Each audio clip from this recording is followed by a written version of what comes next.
The old school bell still echo as the sun was just beginning to rise over Mountain View, California, casting long orange shadows across the glassy buildings of Silicon Valley. Sundar Pichai, now CEO of one of the most powerful tech companies in the world, sat quietly by the window of his office. His face was calm, but his eyes betrayed a storm within. In his hand was a letter. No stamp, no return address. Just a single sentence side, written in shaky handwriting. You don't remember me, but I remember every day you didn't fight back.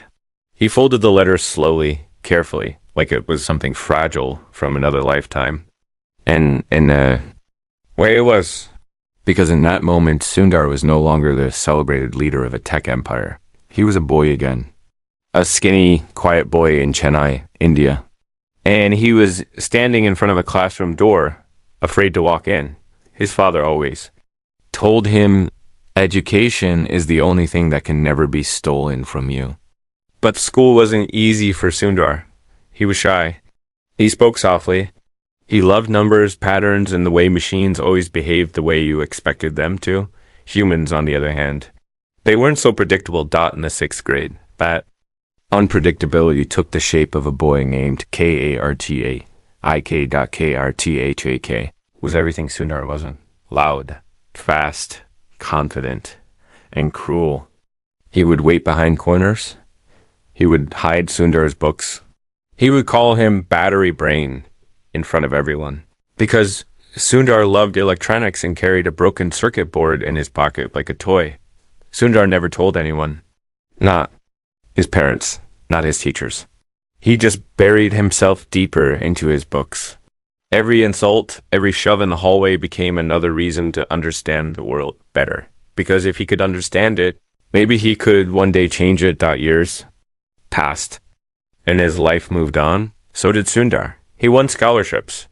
He studied at IIT, then Stanford, then Wharton. He rose quietly like steam from a hot chai glass until the world started whispering his name. And finally, shouting it, but I'm not quiet. California morning, the whisper was louder again. It was pulling him back, reminding him of something unfinished. The next day, he made a decision. I want to visit Chennai, he told his assistant. She blinked. A vacation? No, he said. Something else. And so he went. No cameras, no interviews, no press. Just one man walking the streets of his past. He visited his old school. The gate was rustier now, but the bell sounded exactly the same. He touched the wall of his classroom and remembered the day he cried silently after Karthik had dumped ink into his lunchbox. But he didn't find Karthik there. No one knew where he had gone. Teachers had come and gone. Classmates were scattered across the world. Try the small grocery shop near Tinagar. One man said, "There's a boy who used to go here. He works there now." Sundar's heart beat a little faster. Was it really him? He went to the shop. The air was hot and sticky, and the smell of spices and ripe bananas hung heavy in the air. And there, behind the counter, was a man, slightly older, thinner. His name tag said, Karthik. He looked up, and their eyes met. There was no recognition. Not at first. Just two grown men separated by thousands of days. Then Karthik's eyes widened. Sundar? He said it like a memory. Had punched him in the chest. Sundar smiled, not warmly, not coldly, just curiously. Double quotes. Hello? Karthik? He said. There was a long silence. Then Karthik looked down, like he couldn't bear to meet Sundar's eyes. I didn't think you'd ever come back, he said. I almost didn't, Sundar replied. But I got your letter. Karthik's hands trembled. You read it? He asked. Sundar nodded. Why did you write it? Karthik didn't answer at first. He looked around the store, then slowly stepped out from behind the counter. The other cashier looked away awkwardly. Because I remember what I did, Karthik said. And because every time your name came up in the news, I felt smaller. He paused, then whispered, I thought you hate me. Sundar took a deep breath. He felt the weight of 1,000 childhood memories pressing down on him. I don't hate you, he said softly. But I haven't forgotten. That sentence hung between them like smoke. And then something completely unexpected happened. Karthik reached into his pocket and pulled out a small, crumpled paper. He unfolded it and showed Sundar that it was a drawing. A simple sketch of a boy holding a broken circuit board. I kept this, Karthik said. I drew it the day I broke your toy. I've carried it for 20 years. Sundar stared at the sketch. It was clumsy, childish. But it was real. I thought maybe... Karthik said, his voice cracking. If you ever came back, I'd say sorry. Sundar didn't speak. He reached for the paper. He held it in his hand, remembering the sting of that day and how he had promised himself that he would become someone no one could ever ignore again. And then he said something that made Karthik's knees buckle. I have a proposal for you. Karthik blinked. What? Come with me, Sundar said. Just for one day. Why? Because this story isn't over yet. Asterisk, a quiet offer in a noisy city. Air in Chennai was thick. With humidity and memory, Sundar stepped outside the shop, holding the fragile drawing in his hand like a fragile piece of glass. Karthik followed him slowly, his worn sandals slapping against the concrete. There was tension between them, but it wasn't the kind that came from anger. It was something quieter, more complicated, like the space between two people trying to measure the weight of a shared past. Karthik kept glancing at Sundar's face as if searching for some kind of clue. A twitch, a smile, a sign of judgment or forgiveness. But Sundar gave him nothing. Not yet. Instead, he stood still and watched the chaos of the city swirl around them. Honking autos, people shouting in Tamil. The scent of street food floating on the breeze. A wedding band passed down the street in colorful, loud procession. And through it all, Sundar's mind was far away, flipping through dusty mental pages of old notebooks. Broken science kits, bruised knees, and long walks home alone. You really want me to come with you? Karthik finally asked, his voice barely rising above the noise. Sundar didn't look at him right away. He was staring at the drawing again, tracing the lines of the boy holding the circuit board. Do you remember what you did to me on Science Education Day? Sundar said, not as a challenge, but as a test. Karthik blinked. Then he nodded slowly, shame crawling across his face. You'd spent weeks building that model. The one that used wires to power a small fan. Everyone was talking about it. Even the teachers. I was jealous. I kicked the table when no one was looking. The wires came loose. Your fan wouldn't work. He looked down, and he still stood there and explained everything, even though the fan didn't spin. There was a long pause before Sundar replied. I wasn't trying to win. I just wanted someone to understand the idea. His voice was soft, but there was a sharp edge under it, like a blade hidden inside a feather. I didn't understand you back then, Karthik admitted. I didn't even try. I just thought, if I made you smaller, maybe I'd feel bigger. They stood in silence for a moment, the crowd flowing past them like a river around stones. Come with me, Sundar repeated, this time with more weight. Karthik swallowed. To where?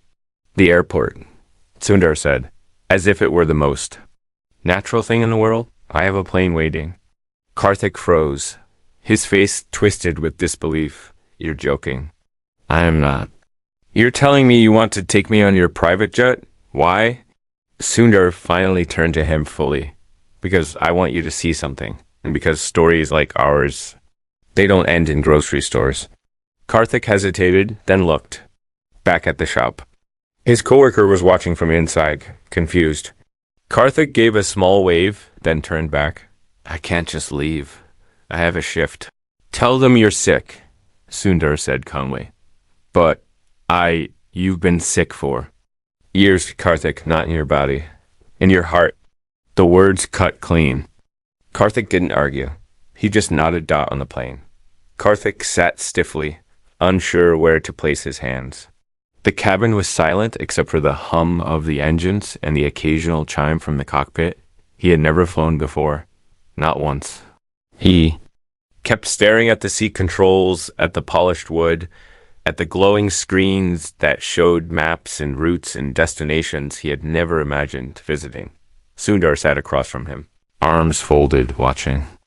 Not judging, just observing. Like a scientist waiting to see what happens when you introduce an old element to a new environment. You really built all this? Karthik asked, not hiding the wonder in his voice. No, Sundar replied. But I helped lead the people who did. Asterisk, there was a pause. Then Sundar leaned forward. You know what the hardest part of leadership is? Karthik shook his head. It's not decision-making or strategy. It's memory. You have to remember who you were, even when everyone around. You was trying to convince you you've always been this version of yourself. Karthik was quiet. I remember you, Sundar said. Not just what you did. I remember what you looked like when you were laughing. When you beat everyone at cricket. When the teacher said you were a natural leader. Karthik stared at him. I was? Yes, Sundar said. But you lost yourself. Somewhere between pride and pain. The plane began to descend. Asterisk. Where are we going? Karthik asked, peering out the window at an unfamiliar skyline. You'll see. They landed in Singapore. The air was cleaner, the streets more orderly. Karthik stepped out of the plane like a man walking into a dream he didn't belong in. Everything sparkled. Even the airport floors looked polished enough to eat from that a car was waiting. Asterisk. They drove through the city in silence, past buildings shaped like waterfalls, bridges that looked like art, and roads with not a single pothole.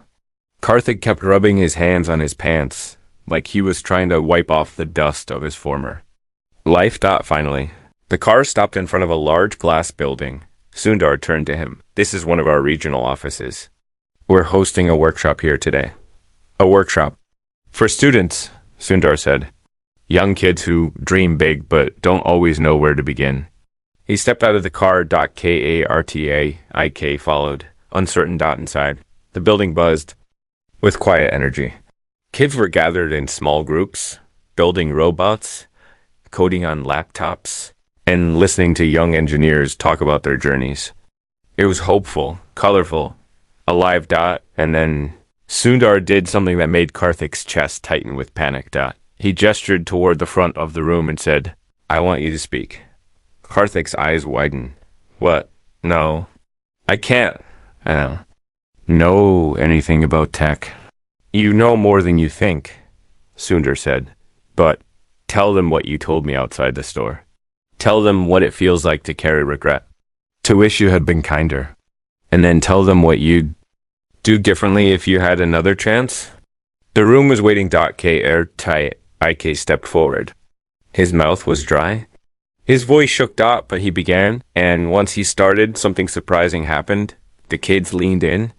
They weren't judging him. They were listening. Really listening, he told them. About the boy with the broken fan. About the jealousy that had eaten away at him. About how growing up didn't always mean becoming better. And about what it meant to meet the very person you hurt and be offered a second chance. When he finished, the room was quiet. Then one child raised her hand. What did Sundar say to you? After all that, Karthik looked over at Sundar, who simply nodded. And then Karthik said, he said the story wasn't over. And now, I believe him. The kids clapped. Not wildly. Not out of politeness. But with real emotion. Because they understood something real had just happened. Later that night, Sundar and Karthik sat on the rooftop of the hotel, looking out over the glowing city. Why did you really bring me here? Karthik asked. Sundar took a long sip of tea. Before answering, because you broke something once, and I want to give you the chance to build something. Karthik frowned. I don't know where to start. Good, Sundar said. Because starting without knowing is how everything important begins. He pulled out a folder. Inside was a training offer. A mentorship program. A real chance. Karthik stared at it like it was something in another language. Why me? He whispered. Sundar looked up at the stars. Because the people who fall the furthest often rise the highest if someone is willing to reach down and help. There was silence again, but this time it wasn't heavy. It was full of possibility. And Then Sundar said one last thing just before they stood up to leave. But I didn't just bring you here to help you.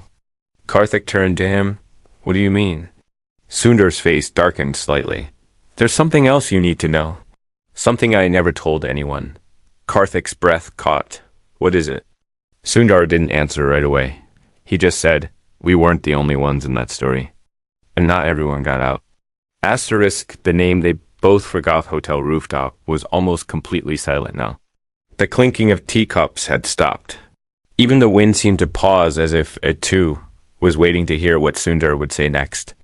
Karthik sat with his hands resting in his lap, fingers twitching slightly. Across from him, Sundar leaned back in his chair, face half-shadowed in the dim rooftop lights. His voice was calm, but something in his eyes had shifted, a heaviness, a memory crawling back to life. There is something I've never told anyone. Sundar began quietly, not looking directly at Karthik. Not my wife, not my team, not even my parents. Karthik's posture straightened. The easy air between them had vanished. Whatever Sundar was about to say, it wasn't small. It wasn't casual, it was going to hurt. Do you remember class 7? Sundar asked. Karthik nodded. The science fair. The water balloon fight? The school trip to Mahabalipuram? Sundar nodded faintly. And do you remember Venkat? Karthik's forehead creased. He shook his head slowly. Venkat. He sat in the back row. Always wore that oversized school uniform. He didn't speak much, always sketching in the corners of his notebooks. Karthik blinked. Then something clicked. Double quotes. The boy with the stutter. Venkat Subramanian. Thin guy, used to hum to himself. Yes. Sundar said. Him. There was a long pause. What about him? Karthik asked. Sundar exhaled deeply, not a sigh. More like the kind of breath a man takes before stepping into water he knows is freezing cold. He was the first boy I ever spoke to at school, Sundar said. We weren't close, but he was kind, gentle, in a way most people didn't notice. He showed me how to draw circuit diagrams. He gave me his extra pencils. One day, when he shoved me, my books fell down. Venkat helped me pick them up. Karthik lowered his gaze. Shame flooded his cheeks again. He always tried to make himself small, Sundar continued. And one day, he just stopped coming. That made Karthik look up again. What do you mean? He never came back after the semester break. No goodbye. No transfer notice. Nothing. Just gone. Maybe he moved? Karthik suggested, but his voice sounded unsure. Maybe? Sundar said. But I remembered something. A week before. He left. There was a moment in class. You were teasing him. Karthik blinked. Me? You mocked his stutter, Sundar said plainly. And you weren't alone. 3 other boys laughed. He tried to respond, but he couldn't form the words. He stood there, eyes wide, face red, then ran out of the room. Karthik's mouth fell open. I don't remember that. I do, Sundar said, vividly. Karthik sat back in his chair, as if the weight of the memory had just struck him in the chest. His eyes darted across the rooftop like he was searching for a door to escape through. But there wasn't one. Not here. Not now. I was just a kid, he whispered. I didn't know what I was doing. I didn't mean to. That's the problem, Sundar interrupted, voice still steady. We never think we mean to hurt. We don't see the damage because we don't look back. We just keep walking. Karthik was quiet now, staring at his hands. The city skyline behind them blurred into streaks of light. Do you know what it feels like? Sundar asked slowly. To realize that your silence helped erase someone? The question wasn't just for Karthik. It was for himself too. I didn't speak up, Sundar continued. I didn't stop you. I didn't tell a teacher. I just sat there like everyone else, thinking if I stayed quiet, I wouldn't become the next target. His voice cracked slightly at the end. The break was small, but it landed with force. Venkat was the first person who ever showed me kindness, he said, and I let him disappear. Karthik's eyes were glossy now. Do you think something happened to him? I don't know, Sundar said. But I've looked. I searched social media, alumni networks, school records. There's nothing, no trace. He paused. People don't just vanish unless they want to. The silence that followed was thick, full of regret, full of unspoken apologies that had come too late. They sat there, two grown men, no longer separated by status or success or history, just two boys trapped in the memory of a third, who had slipped through the cracks. Why are you telling me this now? Karthik asked after a long moment. Because, Sundar said, this second chance I'm offering you. It's not just about redemption for what you did to me. He looked Karthik in the eye. It's about the people we forgot. The ones we broke and never bothered to fix. It's about learning how to carry them with us, not as guilt, but as responsibility. Karthik nodded slowly, tears threatening to spill, but refusing to fall. I don't know if I can fix anything. He said, maybe you can't, Sundar replied. But maybe you can build something better from it. He stood up, signaling. The end of the conversation. Tomorrow, Sundar said, we fly to Bangalore. Why?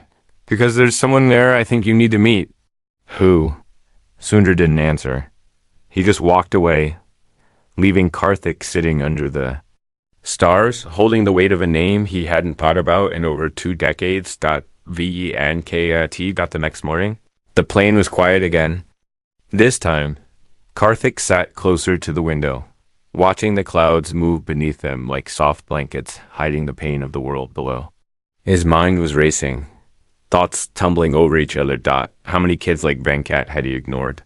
How many small cruelties had he committed and then forgotten, assuming time would erase them? But time didn't erase. It just buried. And sometimes it took someone else digging it up for you to realize what you left behind.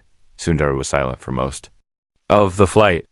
He was working, typing quickly, pausing only to look at an old photo he kept folded in a leather notebook. Karthik couldn't see the picture, but he knew it wasn't of a family member. He had a feeling it was someone who had disappeared long. Before Google could help find them, when they landed in Bangalore, it was raining. Light drizzle. Enough to turn the air cool and make the pavement glisten. They didn't go to a hotel. Instead.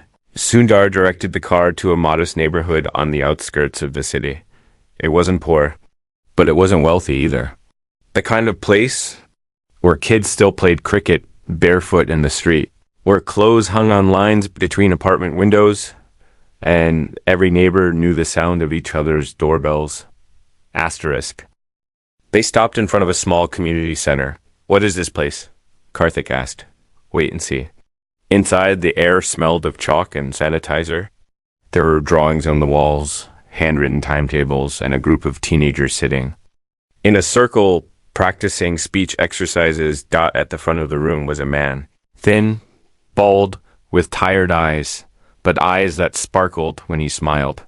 He turned, and Sundar greeted him warmly. Karthik, Sundar said, placing a hand on his shoulder. This is Ramesh. He runs a speech therapy program for kids who stutter. Ramesh shook Karthik's hand. It's good to meet you, he said. We were just finishing our morning session. Would you like to sit in? Karthik hesitated. Yes, I would. They sat in the back and listened. Kids stood up, one by one, trying to say their names. Some struggled, some stumbled. But every one of them was trying. And every time they tried, the room clapped for them. Not for being perfect, but for being brave. Afterward, Ramesh turned to them. I started this center because of a boy I once knew, he said. He was quiet, gentle. He had a stutter, and the other kids teased him until he stopped speaking altogether. One day he just left school. I don't know where he went, but I never forgot him. Karthik's heart pounded in his chest. Was his name Venkat? He asked. Ramesh looked surprised. Yes, he said. How did you know? Karthik couldn't answer. He just nodded, eyes stinging. You started all this, Sundar said to Ramesh, because of him. Because I failed him, Ramesh said, but I swore I wouldn't fail the others. And then, in a moment that made Karthik's breath hitch, Ramesh pulled a faded notebook from his bag. He gave me this once, Ramesh said. Before he left, sketches, diagrams. He opened it, and on the very last page, in small, shicky handwriting, were 5 words. Maybe they'll understand me later. Karthik had to look away. He couldn't speak, because in that moment, he realized something that would haunt him forever. He had been one of the reasons Venkat couldn't wait that. But maybe now, just maybe, he could help someone else stay. Asterisk. The letter he never sent it had been 2 days since Karthik held the notebook.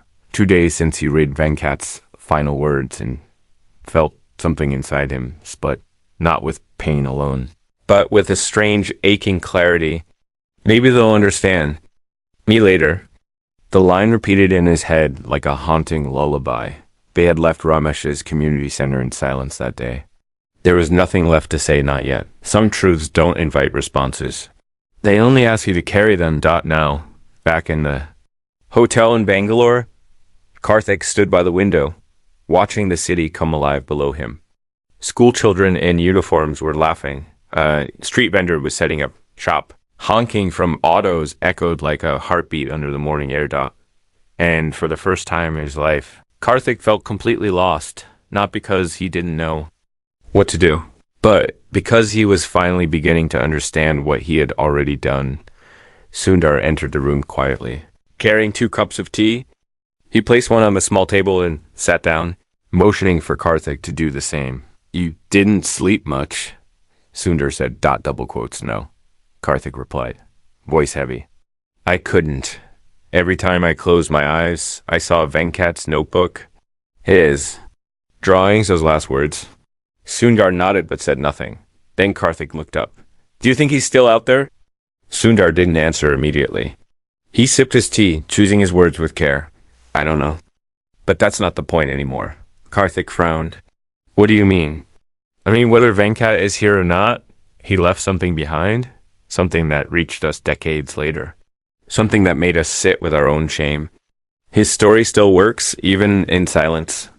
Karthik nodded, understanding, but also struggling. "I want to do something," he said, "not just say sorry and move on. I want to build something. Anything. Just something that makes up for it." Sundar smiled faintly. "Then you're already halfway there." And just as Karthik was beginning to feel a sense of forward motion, a knock came at the door. They both turned. A hotel staff member stood outside with a package. "Brown paper? No return label for Mr. Karthik," the man said, handing it over and bowing slightly. "For me?" Karthik asked. Puzzled, he opened the package slowly. Inside was an envelope, aged and yellowed, with his full name written in block. Letters Kartak Murugan, personal. He looked at Sundar, confused. Who would send me this? He opened it carefully. The paper inside was brittle, creased so many times it felt soft in his hands. As he unfolded it, the ink, faint and shaky, revealed itself. "Dear Karthik, I hope you never read this. I hope you became kind. But if you ever find this, it means maybe you're still searching. I forgive you. I forgave you even back then. You didn't understand, and that's okay. But I hope one day you learn how to listen. Not just to people's words, but to their quiet, to their silence. That's where the real pain lives. Good luck." Karthik stared at the page, eyes burning, fingers trembling. The room blurred. How is this possible?" he asked, his voice barely audible. Sundar stood and gently placed a hand on his shoulder. Ramesh had been keeping that letter for years. Venkat gave it to him and said, "If he ever comes back, give him this. He never thought he'd actually see you again."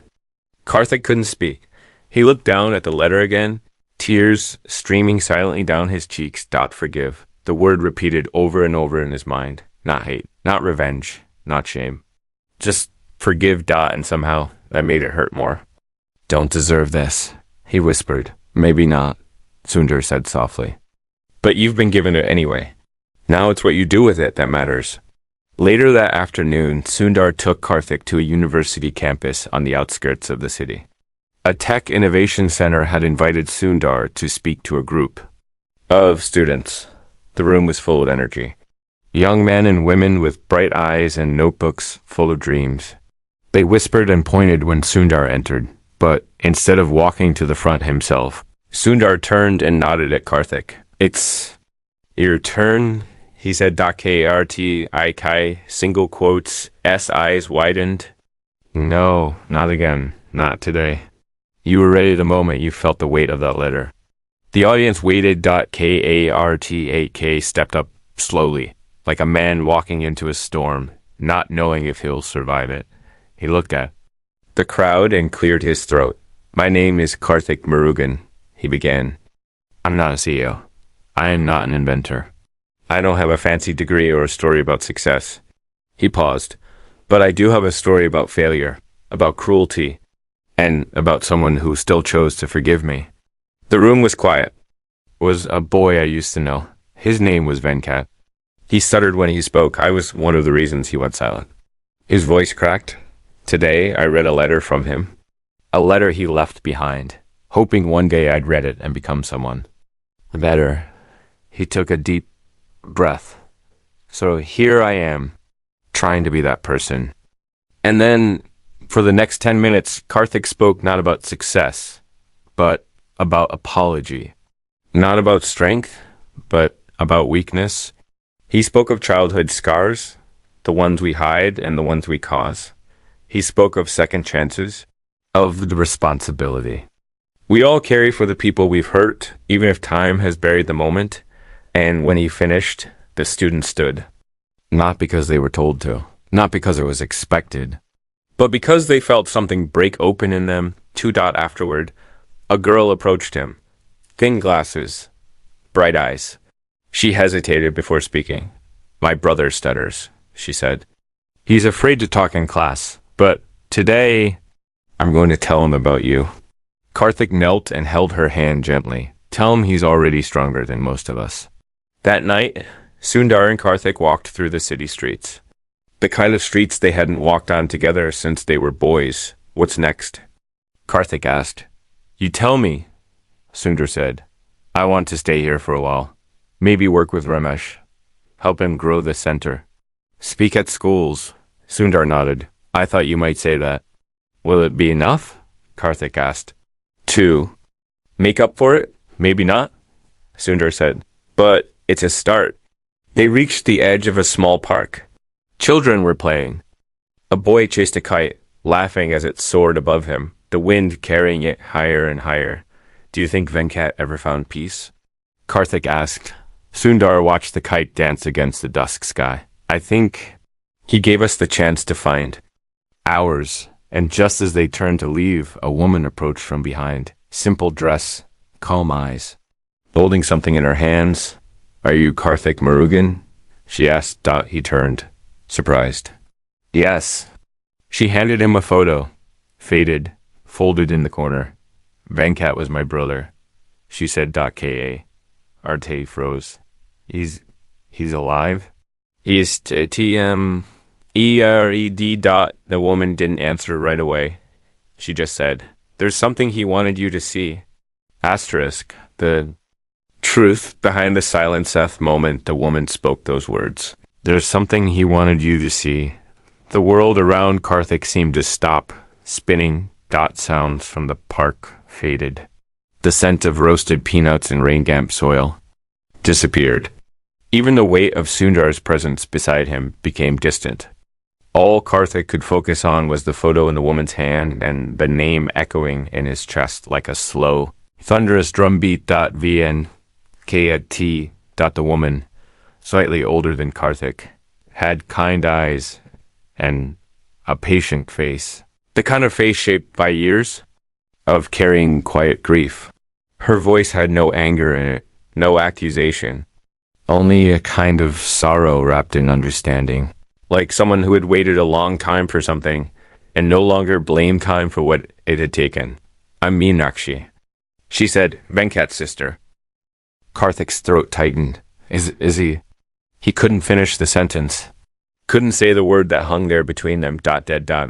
E-N-K. I gave a faint smile. Not happy, but not entirely sad either. "He's alive," she said, softly, but not the way you might expect. Sundar stepped forward, gently placing a hand on Karthik's back. Where's he? He lives in Pondicherry now, Meenakshi replied. Has for years. Quietly. Away from noise, from the world. From people? Can we see him? Karthik asked, eyes pleading. M-E-N-A-K-S. I looked at him for a long time, studying him. Measuring something deeper than just words. Finally, she nodded. But you need to understand, she said. He's not the same boy you remember. He doesn't speak much, and he doesn't like surprises. Karthik nodded slowly. I don't need him to speak. I just need him to know. Me and she handed him the photo. It showed Venkat sitting on a small wooden stool in front of a canvas he was painting. His expression was peaceful, distant, but his eyes, they held the same soft gentleness Karthik remembered from all those years ago. And behind him, on the wall, hung a line of finished paintings, all of children, each one standing alone, each one with wide, haunted eyes. They took a train the next morning. Dormi, in a case. I had insisted it was better than flying. Slower, yes, but necessary. Sometimes, the soul needs time to catch up with the body, especially when it's traveling into the past. As the train pulled out of the station, Karthik sat by the window, watching the landscape change from the cluttered sprawl of the city to wide, open stretches of green fields and dusty villages. Cows grazed near broken fences. Children bathed in rivers. Women balanced pots of water on their heads like practiced acrobats. He stopped talking the week he left school. Mina, she said, sitting opposite him. Her voice was low, barely above. The hum of the train, our parents thought it was a phase, but I knew it wasn't. Something inside him shut down. Karthik's hands clenched in his lap. I'm sorry. I don't know if those words are enough, but I am sorry. Meenakshi gave him a look. Not of forgiveness, but of curiosity. When did you start remembering him? She asked. A few days ago, he said. But in truth, he never really left my mind. I just never let myself look at him clearly. She nodded. Most people forget the ones they hurt. Not because they're cruel, but because it's easier than facing who they were. They traveled in silence after that. The silence between them wasn't awkward. It was respectful, necessary, filled with the echoes of a boy who had once tried to speak and had been met with laughter. Pondicherry greeted them with soft sea air and cobblestone streets. The city was quieter than Karthik remembered. Or maybe it just felt that way because everything inside him had quieted. Too, Meenakshi led them down a narrow alley lined with bougainvillea. A faded sign read, Blue Earth Studio. He paints here, she said. He teaches sometimes. Mostly children with speech difficulties, some with autism, some who just don't feel safe anywhere else. They stepped inside. The studio was simple, open, filled with light from a large skylight above, and everywhere, paintings, dozens of them, landscapes, abstract shapes, and portraits. So many portraits. Children, teenagers, a few adults. All of them different. All of them alone. And in the far corner, standing at an easel, was Venkat. He was older now, taller, his face thinner, hair graying at the edges, but his posture was the same. Slightly hunched, careful, quiet. And when he turned and saw them, he didn't startle. Didn't react with fear or anger. Just surprised. Me in a case. I stepped forward. Venkat, she said gently. These are old friends. He looked at Sundar. Then at Kartik and Karthik felt something inside him collapse. I remember you, Venkat said, his voice soft and scratchy like unused chalk. Venkat. Karthik breathed, stepping forward slowly. I came to say something. And maybe you don't need to hear it. Maybe you don't even want to. But I have to say it anyway. Venkat said nothing. I was cruel, Karthik said. Not just to you. To many. But you were the first one I saw disappear. And I carried that for years, even though I didn't admit it. I was scared of you. Scared. Of the reminder, his voice trembled. And then I found your letter.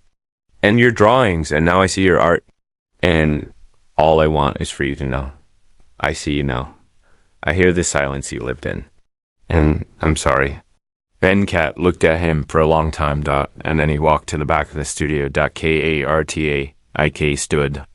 There? Unsure. Frozen. Venkat returned with a small box. He opened it and took out a painting. It was old, faded around the edges. It was a classroom. A boy stood in the corner, alone, holding a crumpled notebook. 3 other boys were laughing in the background. Their faces were blurred, but one face was clear. Karthik single quotes S. Not the grown man. The child, wide grin, eyes full of mischief and something darker. I painted this the day I left school, Venkat said. It's not my best work, but it helped me understand something. What's that? Karthik asked, barely whispering, that the ones who hurt are often hurting too. Karthik nodded, tears falling now. He said. But that's no excuse. Venkat handed him the painting. Keep it, he said. Karthik. Ik stared at it, overwhelmed.